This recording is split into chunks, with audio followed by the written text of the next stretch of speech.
Hello. In this video, we're going to talk about the Survey Questions Trend Report. And when you do these surveys, it's most valuable to do the surveys year over year.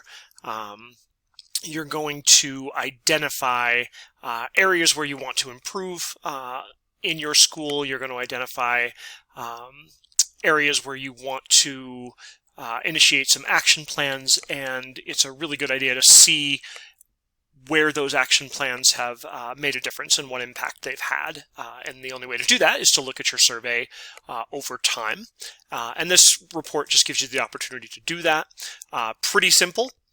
We start with just a list of the question groups and the questions.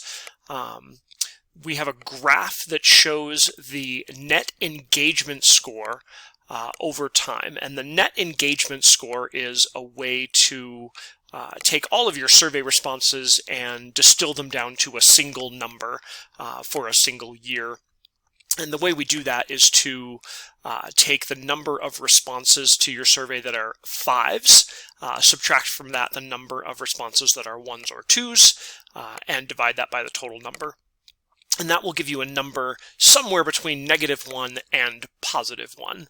I did an entire video on the net engagement score, how it's calculated, the reason we use that particular metric. I'll link to that video in the description of this video.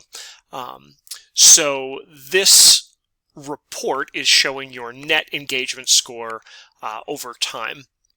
And you can see that the range of the graph is -1 to +1.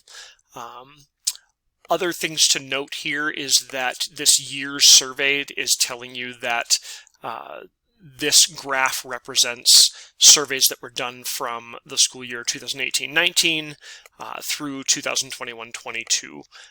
And so this is just letting you know what that range is. You'll see that some of these questions have 5 points and some of them have 4. As we have developed the survey and added questions or slightly changed the wording of some of these questions have more history than others. So that is why you'll see a different number of points there. Otherwise, I think the survey goes through all of the questions. It's a pretty lengthy report. This particular teacher survey has, I think, 5 pages of questions there, but it really does give you an opportunity to see that trend over time, and you get to see things like my administrator's accessible when needed is pretty stable at about 0.5 for several years, and then dropped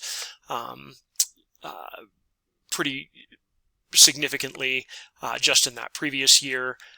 There's I think a number of these school board questions that were pretty steadily at 0.25 or so, and then went up. And so this report gives you that opportunity to see the trend over time. If you have any questions about this report or really any of the reports, feel free to reach out to me directly at milliganschooldata@gmail.com. Thank you.